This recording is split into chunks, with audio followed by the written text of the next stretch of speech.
The Adventures of Pinocchio by Carlo Collodi. Chapter 16. If the poor Marionette had dangled there much longer, all hope would have been lost. Luckily for him, the lovely maiden with azure hair once again looked out of her window. Filled with pity at the sight of the poor little fellow being knocked helplessly about by the wind, she clapped her hands sharply together 3 times. At the signal, a loud whir of wings in quick flight was heard, and a large Falcon came and settled itself on the window ledge. "What do you command, my charming Fairy?" asked the Falcon, bending his beak in deep reverence; for it must be known that, after all, the lovely maiden with azure hair was none other than a very kind Fairy who had lived for more than 1,000 years in the vicinity of the forest. "Do you see that Marionette hanging from the limb of that giant oak tree?" "I see him." "Very well.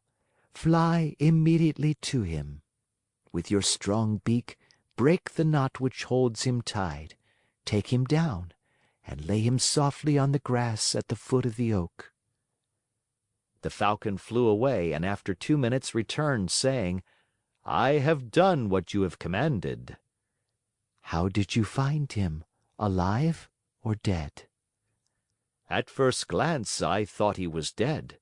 But I found I was wrong, for as soon as I loosened the knot around his neck, he gave a long sigh and mumbled with a faint voice, 'Now I feel better.'" The Fairy clapped her hands twice. A magnificent Poodle appeared, walking on its hind legs just like a man.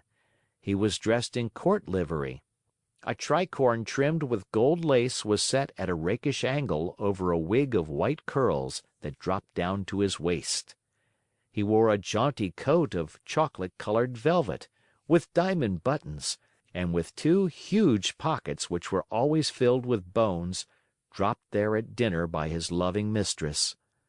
Breeches of crimson velvet, silk stockings, and low, silver buckled slippers completed his costume. His tail was encased in a blue silk covering, which was to protect it from the rain. "Come, Madero," said the Fairy to him. "Get my best coach ready and set out toward the forest. On reaching the oak tree, you will find a poor, half dead Marionette stretched out on the grass. Lift him up tenderly, place him on the silken cushions of the coach, and bring him here to me." The Poodle, to show that he understood, wagged his silk covered tail 2 or 3 times and set off at a quick pace. In a few minutes, a lovely little coach, made of glass, with lining as soft as whipped cream and chocolate pudding, and stuffed with canary feathers, pulled out of the stable. It was drawn by 100 pairs of white mice, and the Poodle sat on the coachman's seat and snapped his whip gaily in the air, as if he were a real coachman in a hurry to get to his destination. In a quarter of an hour, the coach was back.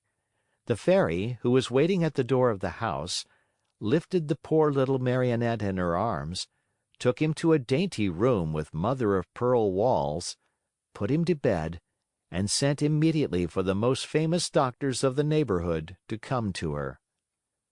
One after another the doctors came: a Crow, an Owl, and a talking Cricket.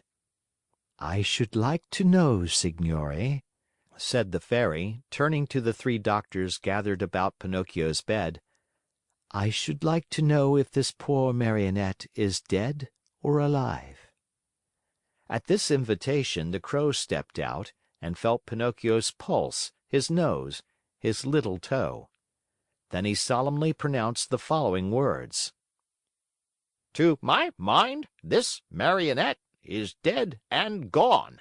But if by any evil chance he were not, then that would be a sure sign that he is still alive." "I am sorry," said the Owl, "to have to contradict the Crow, my famous friend and colleague. To my mind, this Marionette is alive. But if, by any evil chance, he were not, then that would be a sure sign that he is wholly dead." "And do you hold any opinion?" the Fairy asked the Talking Cricket. "I say that a wise doctor, when he does not know what he is talking about, should know enough to keep his mouth shut. However, that Marionette is not a stranger to me. I have known him a long time." Pinocchio, who until then had been very quiet, shuddered so hard that the bed shook. "That Marionette," continued the Talking Cricket, "is a rascal of the worst kind." Pinocchio opened his eyes and closed them again. "He is rude, lazy, a runaway." Pinocchio hid his face under the sheets. "That Marionette is a disobedient son who is breaking his father's heart." Long shuddering sobs were heard, cries, and deep sighs. Think how surprised everyone was when, on raising the sheets, they discovered Pinocchio half melted in tears. "When the dead weep, they are beginning to recover," said the Crow solemnly. "I am sorry to contradict my famous friend and colleague," said the Owl, "but as far as I'm concerned, I think that when the dead weep, it means they do not want to die." End of chapter.